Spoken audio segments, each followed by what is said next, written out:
Hello po, welcome po sa aking vlog sa Cusinary Sisters. For today's video ay gagawa po ako ng Graham's de Leche Flan. At ito po yung aking mga gagamitin. So, meron po ako ditong itlog na itik. Ito, galing po sa aking tito. Yan, maraming salamat, Bapan Juning.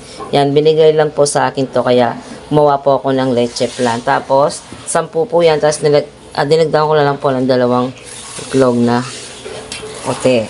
Yan, tapos may linyera po tayo dito. Tapos, para sa ating leche flan, meron po akong isang evap, isang condense, 1/2 teaspoon na vanilla. Tapos, para po sa ating graham, ayan, meron po akong crushed graham. Tapos, condense, para sa ating cream, ayan, all-purpose cream. Bali, jersey po yung aking ginamit, ayan, so para tipid na lang, pero pwede po kayong gumamit ng Alaska o kahit ano pong all-purpose cream at saka condense po. So, ngayon lalagyan ko muna ng sugar yung ating mga linyera. Yan. Ito po, 1 tablespoon.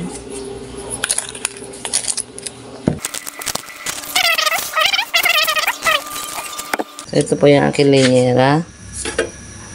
Yan, bago ko po gawin yung aking mixture na leche flan, caramelize muna natin yung ating sugar.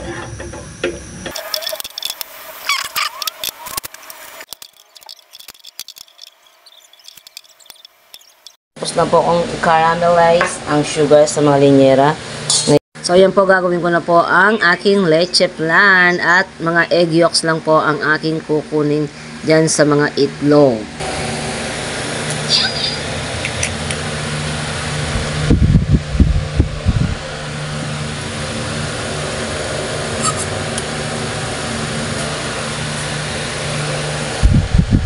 Lalagay po natin dito. Pero mas mabilis yata kung kamay na lang yung aking gagamitin.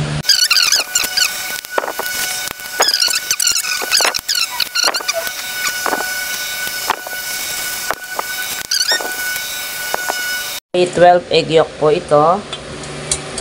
Lugin muna natin. Dapat wag po natin i-overmix yung egg yolk.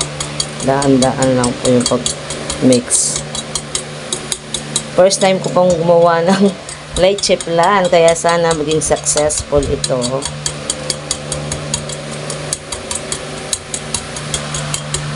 Yan, tapos lagay ko na po yung Alaska.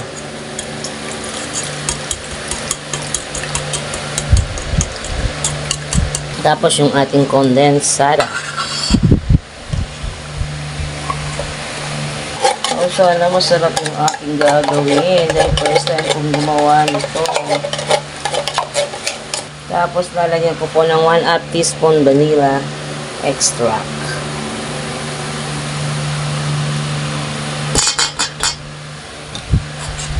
Optional lang po yun kung gusto nyo lang lagyan.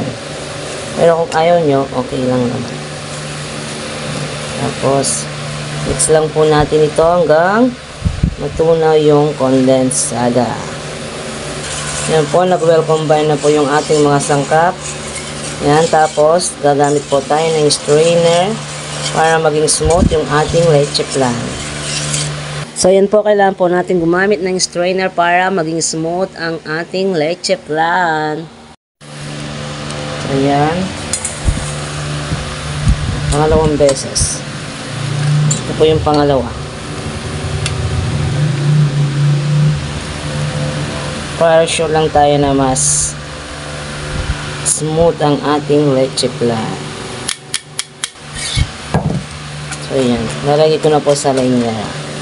Ito po, gagamit po ako ng cup para pantay-pantay po yung leche flan.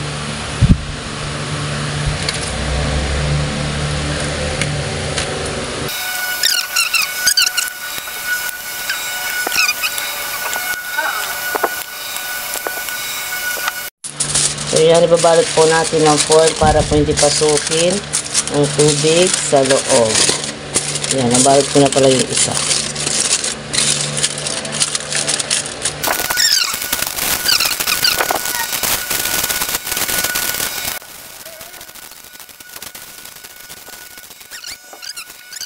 Ngayon po ilalagay na po natin ang ating leche flan sa ating steamer. Make sure po na kumukulo na po yung ating tubig sa ating steamer bago po natin ilagay yung ating mga leche flan.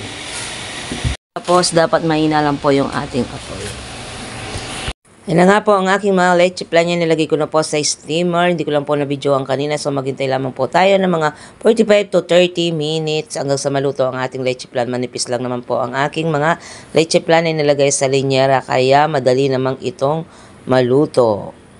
Habang nakasalang po yung ating leche flan, gagawin ko muna yung ay nako, tanggal na yung yung ating cream float para sa ating gruyere.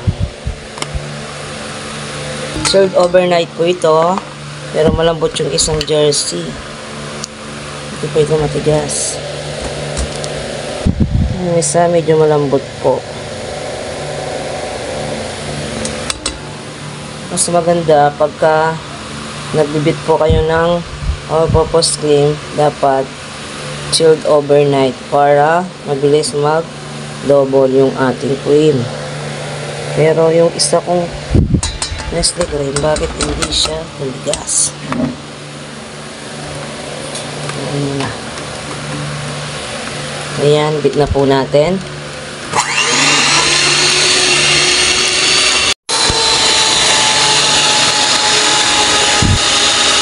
Ngayon, ilalagay na po natin yung ating condense. Jersey condense. Po yung ating crushed graham. Ngayon, maglalagay po ako ng butter. Melted butter po. Nakalimutan ko lang po sabihin kanina yung butter. Maglalagay po tayo ng kaunting 1/2 butter po yung ating nilagay po. Haluin po natin.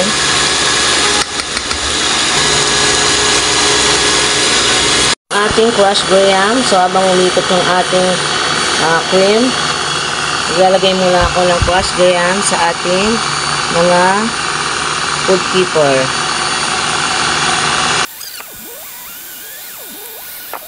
Tapos na po yung ating cream. Ngayon silipin muna natin yung ating leche flan. Silipin muna natin yung ating cream. Ayan, tingnan muna natin. Tapos na yung 30 minutes. Baka sa 30 minutes. Silipin muna natin. 10 minutes.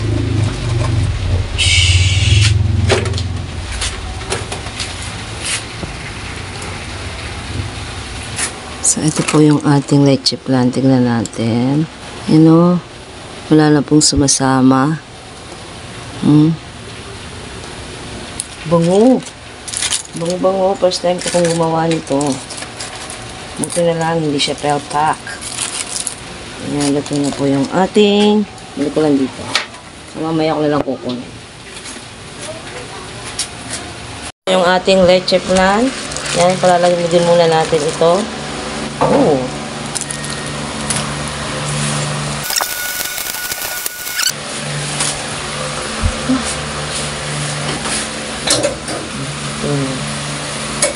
Sabihin, pagkaluto na, wala na sumasama sa tubig. Ayan, tatabi muna natin ito. Kasi lalagyan natin ng cream yung ating graham. Ito po yung nirep ko kanina. Nagubos ng plato yung aking kasama. Pararating lang. Ang shush na. Umigas na. Ngayon, maglalagay tayo ng cream. Ito po yung ating cream.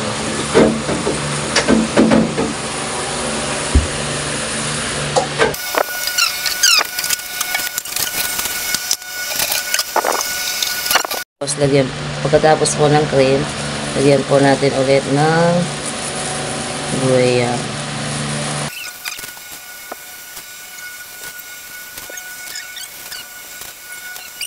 Ngayon, ilalagay na po natin dito.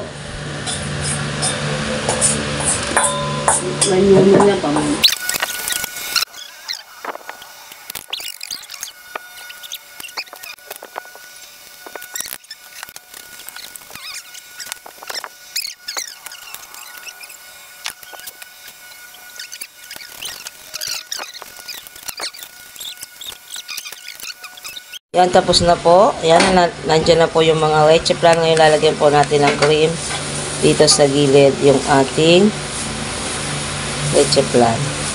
So, na-overmix lang po yung aking cream. Pero masarap naman po.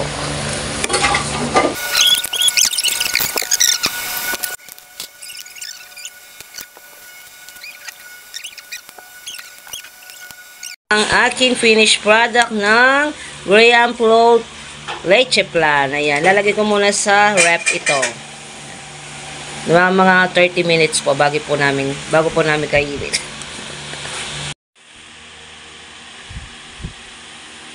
Ito na po ang finished product ng aking Graham Float Leche Plan. Ayan, ngayon titikman na po namin ang aking sidekick. Titik natin.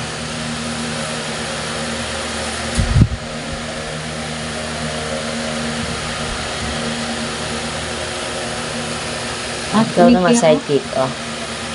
May kaya kaya? Oo.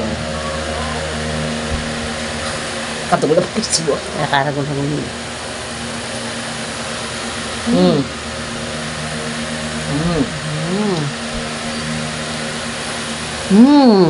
Yummy, yummy.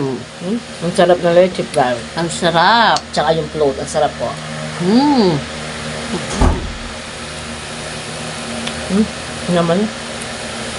Sarap. Yummy.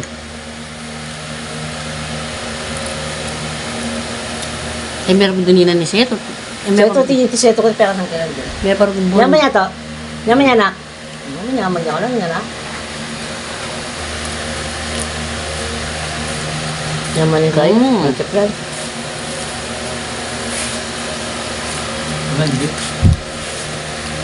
Ano dito? Yan. Yan. Magsan, magiging kasi. Ang sarap po. I-try nyo pong gawin to. Napakasarap po.